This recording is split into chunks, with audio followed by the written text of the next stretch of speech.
ప్రభునందు ప్రియమైన విశ్వవాణి సజీవ దర్శనం వీక్షకులకు ప్రభు అయిన యేసుక్రీస్తు వారి ఘనమైన నామములో శుభములు.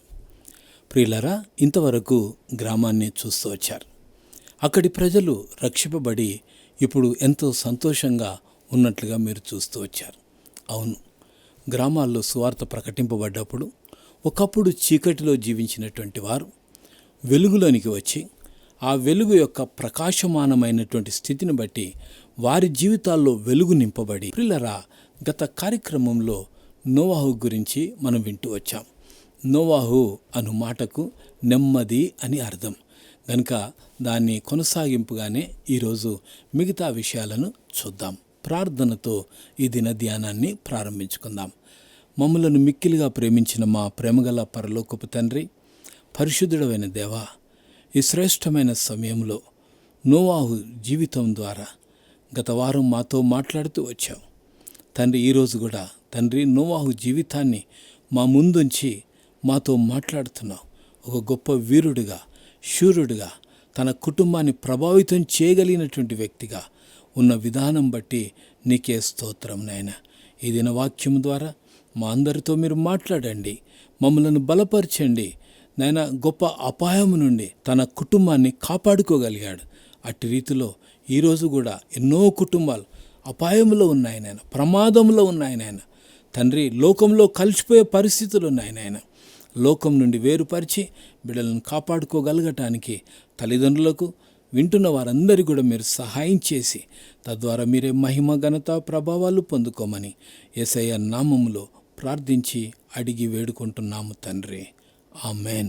ప్రియమైన దేవుని బిడ్డలారా, గత వారం నోవాహు గురించి మనం కొంతవరకు ధ్యానించుకున్నాం.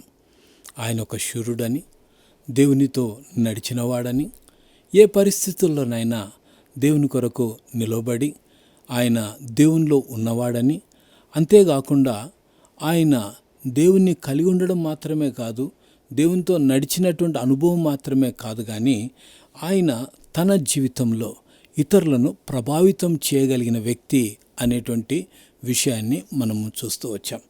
ఈరోజు ఆదికాండము 7వ అధ్యాయము 1వ వచనం.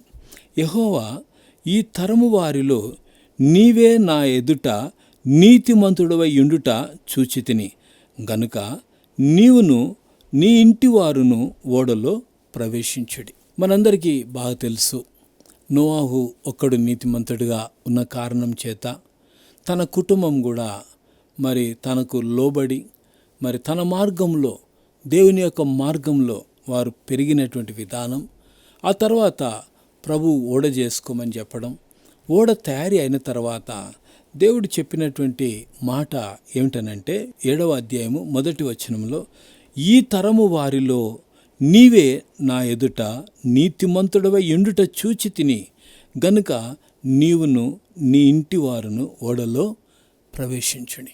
యెహోషువ ఒకప్పుడు తీర్మానం చేసుకున్నాడు. అదేమిటంటే, నేనును నా ఇంటి వారును యెహోవాను సేవించెదము. అవును ప్రియ దేవుని బిడ్డలారా, ఈరోజు నోవాహు జీవితాన్ని మనం గమనించినట్లయితే ఆయన తన కుటుంబ సమేతంగా పిల్లల్ని, తన భార్యని ఇన్ఫ్లుయెన్స్ చేయగలిగాడు. తన జీవితం ద్వారా ప్రభావితం చేయగలిగాడు. గనుకనే గొప్ప విపత్తు నుండి 40 దివారాత్రులు వర్షం వస్తుందని, అందులో ప్రపంచం అంతా కూడా మునిగిపోతుందని దేవుడు ఏర్పాటు ప్రకారంగా అందరినీ నిర్మూలన చేయబోతున్నానని చెప్పాడు. ఆ ప్రకారమే చేయడానికి ముందుగా నోవాహును తన కుటుంబాన్ని ఏర్పాటు చేసుకొని వారిని ఆ ఓడలో ప్రవేశించటానికి దేవుడు ఒక అవకాశం ఇచ్చాడు. అంతేకాకుండా ఆదికాండం 7వ అధ్యాయము 2వ వచనంలో, పవిత్ర జంతువులలో ప్రతి జాతి పోతులు 7ను, పెంటులు 7ను, పవిత్రములు కాని జంతువులలో ప్రతి జాతి పోతును, పెంటియు 2ను, ఆకాశ పక్షులలో ప్రతి జాతి మగవి 7ను, ఆడవి 7ను, నీవు భూమి అంతటి మీద సంతతిని జీవంతో కాపాడునట్లు నీ యొద్ద ఉంచుకొనుము. ఇక్కడ దేవుడు నోవాహు కుటుంబంతో పాటు దేవుడు చేసిన వాటన్నిటినీ కాపాడటానికి నోవాహుకు బాధ్యతనిచ్చాడు. ప్రియమైన దేవుని బిడ్డలారా, ఒక వ్యక్తికి ఒక పని అప్పగింపబడింది అనంటే తన సామర్థ్యాన్ని బట్టే ఆ పని అప్పగింపబడుతుంది. ఈరోజు కార్పొరేట్ ఉద్యోగాలే కానివ్వండి, ఏదైనా యూపీఎస్సి అలాంటి ఉద్యోగాలు, ఇవన్నిటిలో కూడా వారి నైపుణ్యత, వారి ప్రతిభను బట్టి వారు ఆ యొక్క విషయాలలో వారు ఎంపిక చేయబడతారు. ఇక్కడ ప్రపంచంలోనే ఎంతమంది ప్రజలు ఉన్నారో, జనాభా ఎంతనో మనకైతే ఇక్కడ తేటగా లేదు, కానీ ఎంత జనాభా ఉన్నప్పటికీ ఆ జనాలలో అందరిలో నోవాహు ఎంపిక చేయబడ్డాడు. ఈ ప్రపంచము యొక్క ఉనికిని కాపాడటానికి, జీవరాశులను కాపాడటానికి, మనుషులను కాపాడటానికి తన కుటుంబాన్ని ఏర్పాటు చేసుకొని ఆ కుటుంబం ద్వారా దేవుడు ఒక కొత్త తరాన్ని వెలుగులోనికి తీసుకొచ్చినట్లుగా మనం చూస్తూ ఉంటున్నాం. ప్రియమైన దేవుని బిడ్డలారా, ఈరోజు గమనించాల్సిన ప్రాముఖ్యమైనటువంటి విషయం ఏంటనంటే, అలాంటి వీరులు వీరోచితమైన పనులు చేసినటువంటి వారు చేయగలిగేటువంటి పరిస్థితి ఏ విధంగా ఉంటుందనంటే, వారు దేవుని యొక్క అనంతమైన ప్రణాళికలో పాలిభాగస్తులు అనేటువంటి విషయాన్ని మొదట మనం గమనించాలి. అయితే వీరి జీవితాలను బట్టి ఒకటి తెలియజేస్తున్నారు ఏంటంటే, దేవుడు మనల్ని ఎంతగానో ప్రేమిస్తున్నాడు.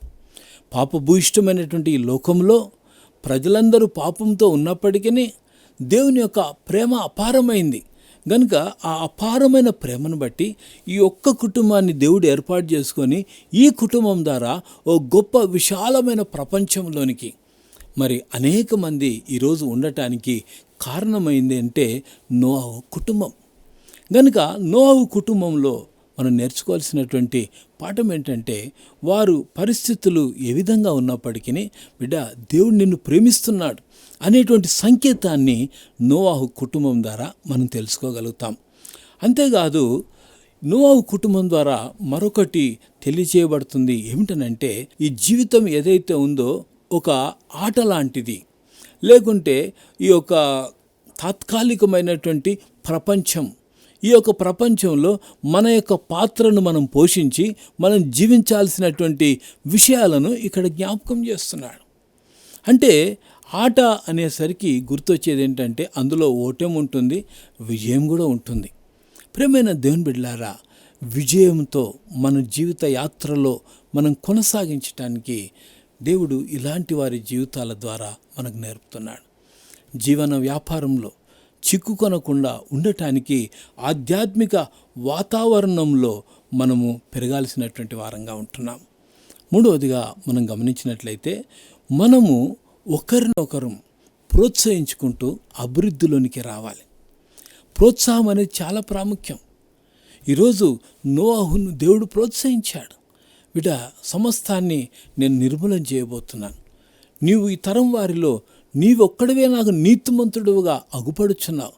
నిన్ను బట్టి తిరిగి ఒక నూతన ప్రపంచాన్ని నేను ప్రారంభించబోతున్నాను. నూతనంగా ప్రజలు నీ ద్వారా ఉద్భవింపబడతారు. నీ ద్వారా నేను ఈ ప్రపంచాన్ని నేను గొప్ప చేయబోతున్నాను అని నోవాహును బట్టి దేవుడు ఒక నిర్ణయం తీసుకున్నాడు. అంతేకాదు, మనం గమనించాల్సింది ఏంటంటే, ఈ లోకంలో ఒక నాయకుడిని వెంబడిస్తే కొంతకాలము బాగుండొచ్చు, ఆ తర్వాత పడిపోవచ్చు. నోవాహు విషయంలో కూడా ఆలోచన చేస్తే కొంతకాలం ఆయన బాగానే ఉన్నాడు, దేవునిలో నడిచినటువంటి అనుభవం కలిగి ఉన్నాడు. కానీ ఒక సందర్భం వచ్చేసరికి పడిపోయిన పరిస్థితులు ఎక్కడో ఒక దగ్గర కనబడుతూనే ఉంటాయి. కానీ మన జీవితంలో పడిపోకుండా ఒక మాదిరిని చూపెట్టగలిగే వారు ఈ భూమి మీద ఎవరైనా ఉన్నారా అంటే 2000 సంవత్సరాల క్రితం ప్రభు అయిన యేసుక్రీస్తు వారి తప్ప ఈ భూమి మీద ఎవ్వరూ లేరు. అందుకే మన రోల్ మోడల్, మన మాదిరి ఎవరు అనంటే ప్రభు అయిన యేసుక్రీస్తు వారే. ప్రియమైన దేవుని బిడ్డలారా, ఈ లోకయాత్రలో మనం కొనసాగుతున్నాం. లోకం ఎక్కడెళ్ళిపోతుందో తెలియనటువంటి పరిస్థితి, విపరీత బుద్ధి కలిగినటువంటి వారుగా ఉంటున్నారు. ఎవరి ఇష్టం వారిది అన్నట్లుగా ఉంటున్నారు. చిన్నతనంలోనే కొంతమంది బానిసలైపోయి, చదువు ఉంది, డబ్బు ఉంది, అన్నీ ఉన్నాయి, కానీ వారి జీవితాన్ని వారి కంట్రోల్లో పెట్టుకోలేనటువంటి స్థితిలో ఉంటున్నారు. ప్రియమైన దేవుని బిడ్డలారా, ఈరోజు గమనించాలి, ఇలాంటి పరిస్థితులు ఉన్నటువంటి ఈ రోజుల్లో దేవుడు ఆనాడు 40 దివారాత్రాలు వర్షం కురిపించి సమూలంగా నాశనం చేశాడు. కానీ ఆ తర్వాత దేవుడు పశ్చాత్తాపడ్డాడు. ఇక మీదట నేను ఆ పని చేయను అని నిర్ణయం తీసుకున్నాడు. ఆ కారణాన్ని బట్టే ఈరోజు అలాంటిది రావట్లే. ఒకవేళ అలాంటిదే రావాలంటే కనుక ఇంతమంది చనిపోయేవారో, ఎంతమందిని బట్టి నాశనం అయిపోయేదో ప్రపంచం మనకు తెలియదు. కానీ దేవుని యొక్క ప్రేమ ఎంత గొప్పది అని అంటే, పాపి అయినటువంటి మానవుని కొరకు ఆయనే ఈ లోకానికి వచ్చి, తండ్రి అయినటువంటి దేవుడు శరీరధారిగా కన్యక గర్భంలో ఆయన ఈ భూమి మీదకి వచ్చి నీ కొరకు నా కొరకు ఒక మాదిరిని చూపెట్టి వెళ్ళాడు. నోవాహు ఒక మాదిరిని చూపాడు. ఆ 3 కుమారులను బట్టి ఈరోజు వంశావళి, ప్రపంచంలో ఉన్న వంశావళి ఈ 3 కుమారుల యొక్క సంతానమే అనేటువంటి విషయాన్ని మనం జ్ఞాపకం చేసుకోవాలి. అంటే దేవుని యొక్క అనంతమైన ప్రణాళికలో, దేవుని ఏర్పాటులో ఉన్నటువంటి వారిని దేవుడు విడిచిపెట్టేవాడు కాదు. అందుకే షేము, హాము, యాపేతు ఈ 3 కుమారుల ద్వారా దేవుడు తిరిగి నూతన ప్రపంచాన్ని తయారు చేశాడు. ఇప్పుడున్నటువంటి ప్రపంచం ఏ విధంగా ఉంది అనేది మనం ఆలోచన చేస్తే భయంకరమైనటువంటి పరిస్థితుల్లో ఉంది. ఇప్పుడున్నటువంటి వాతావరణం ఏ విధంగా ఉంది అని అంటే కలుషితమైనటువంటి వాతావరణంగా ఉంది. వాతావరణం కలుషితంగా, మనుషులు కలుషితంగా ఉన్నారు. ఏది కూడా నెమ్మది కలిగించే పరిస్థితులు ఏవి లేవు. అలాంటి పరిస్థితుల్లో మనం ఉంటున్నాం. నోవాహు కాలం యొక్క పరిస్థితి ఈరోజు కూడా ఉంది, అంతకంటే ఎక్కువనే ఉంది అని చెప్పగలుగుతాం. కానీ ఇన్ని పరిస్థితులు ఉన్నప్పటికీ ఇలాంటి వారి యొక్క జీవితం మనకు నేర్పిస్తున్నటువంటి పాఠం ఏమిటనంటే, మనము ఆయన కృపకు పాత్రులం అవటానికి మనమేం చేయాలో దేవుడు మనకు నేర్పుతున్నాడు. ప్రియమైన దేవుని బిడ్డలారా, గనుకనే మనము గమనించినట్లయితే ఈ లోక యాత్రలో మనం కొనసాగుతుండగా ఈ పరిస్థితులన్నిటినీ జయించాలి అంటే మన నిరీక్షణ, మన ఆధారం మన దేవుడై ఉండాలి. ప్రభువైన యేసుక్రీస్తు వారు శిలువ యాగము ద్వారా చేసినటువంటి కార్యాలను మనం తలపోసుకుంటూ ఉండాలి. నోవాహు కుటుంబం దేవుని ఏర్పాటులో ఉన్నటువంటి కుటుంబంగా ఉంది.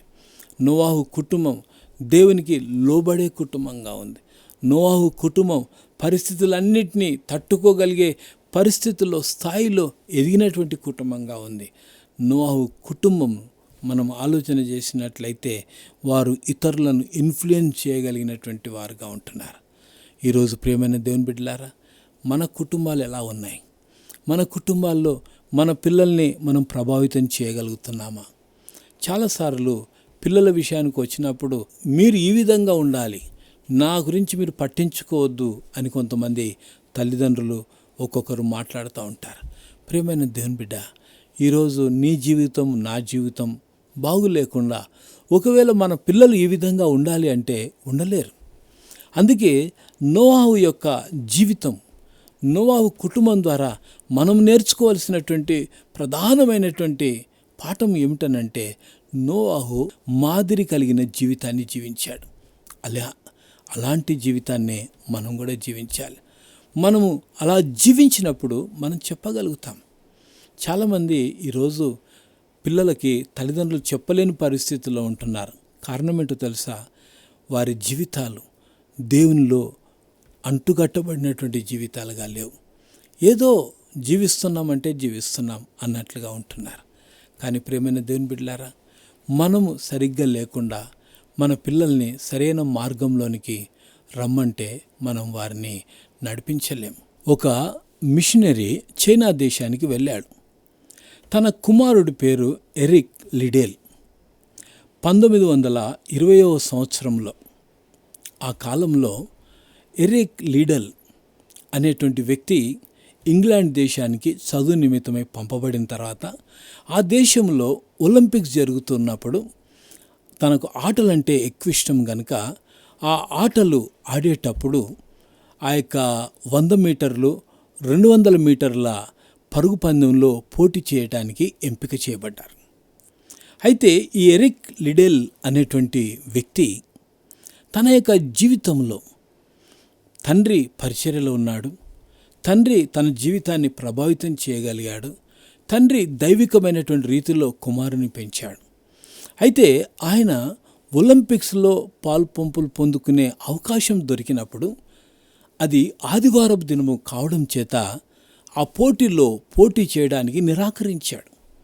ఇది ఆదివారం గనుక నేను మందిరానికి వెళ్ళాలా, నేను దేవునితో గడపాలా, కనుక నేను ఈ పోటీలో పాల్గొనలేను అని అన్నప్పుడు ఎంపిక చేసినటువంటి వారికి బాగా కోపం వచ్చింది.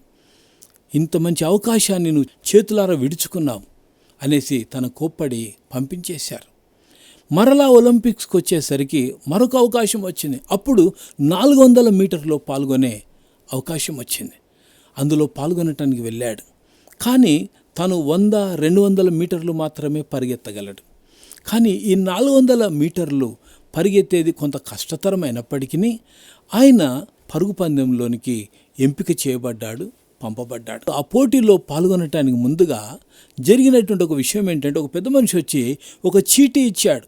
ఆ చీటీ చదువుకోవడానికి సమయం లేక చీటీ జోలు పెట్టుకొని పరుగు పందెం ఆ ట్రాక్ దగ్గరికి వెళ్ళి ఆయన ప్రార్థన చేసుకొని పరిగెత్తితే ఆ రోజు ఆ 400 మీటర్ పరుగు పందెంలో ఆయన విజయం పొందాడు. తర్వాత వచ్చినటువంటి వారందరూ కూడా తనను ప్రశంసిస్తూ బంగారు పతకానికి ఎంపిక చేయబడ్డాడు కనుక అభినందించడం మొదలుపెట్టారు.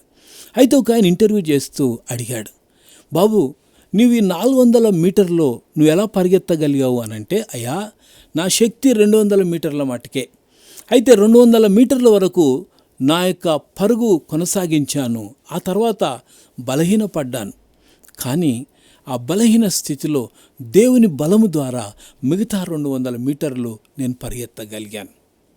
ప్రియమైన దేవుని బిడ్డలారా, దేవునికి మొదటి స్థానం ఇస్తే, దేవుణ్ణి ఘనపరిచే అనుభవం ఉంటే విజయం మన సొంతం అవుతుంది. అయితే తనకు ఎవరైతే చీటీ ఇచ్చారో ఆ చీటీలో ఉన్న విషయం ఏమిటి అనేది ఆ వ్యక్తి చూసుకున్నప్పుడు అందులో సమూయేలు మొదటి గ్రంథము 2వ అధ్యాయము 30వ వచనంలో ఉన్న మాట చివరి భాగంలో ఒక మాట ఉంది. ఆ మాట అందులో ఉంది. అదేమిటంటే, నన్ను గణపరచు వారిని నేను గణపరచెదను అనుంది. అవును ప్రియ దేవుని బిడ్డ, దేవుని గణపరిస్తే మనం గణపరచబడతాం. సో అలాంటి గొప్ప కృప, అలాంటి రీతిలో ఇతరులను ప్రభావితం చేయగలిగే కృప దేవుడు మనకు దయచేయునుగాక. ప్రార్థన చేసుకుందాం. ప్రేమ నమ్మకం గల పరలోకపు తండ్రి, పరిశుద్ధుడమైన దేవా, నీకే స్తోత్రము నాయన. నోహు జీవితాన్ని బట్టి నాయనా ఎంతో విపత్తులో ఉన్నటువంటి ఆ పరిస్థితుల్లో ప్రభువా తనను తన కుటుంబాన్ని మీరు ప్రత్యేకించుకొని ప్రభువా జలప్రలయం నుండి మీరు తప్పించిన తండ్రి, ఈరోజు ఈ ఉనికి మేమున్నాము అని అంటే ఆ కుటుంబమే కారణమని నాయన నమ్మి నిన్ను స్తుతిస్తూ ఉన్నాం నాయన. తండ్రి, ఒక మిషనరీ కుమారుడు తండ్రి తల్లిదండ్రుల పెంపకంలో పెరిగి ఏ రీతిగా తన కుమారుని ఇన్ఫ్లుయెన్స్ చేయగలిగాడు, ఆ రీతిగానే తల్లిదండ్రులైనటువంటి వారు తమ పిల్లల్ని నిన్ను గణపరిచే ప్రథమ స్థానం నీకిచ్చే రీతిలో ఉండగలగటానికి తల్లిదండ్రులు తమ బిడ్డల్ని పెంచడానికి మీరు సహాయం చేయండి తండ్రి. నెమ్మది లేని స్థితిలో ఉన్నటువంటి సమాజంలో నాయన నెమ్మది కలిగించేవారుగా ఒక్కొక్కరు వారి కుటుంబాల్లో నెమ్మది కలిగి నిన్ను గణపరిచే అనుభవంలో ఉండగలిగే కృప దయచేసి నీ నామాన్ని మహిమపరచుకోమని నజరేయుడు జీవాధిపతి అయిన యేసయ్య నామములో ప్రార్థించి అడిగి వేడుకుంటున్నాము తండ్రి. ఆమేన్.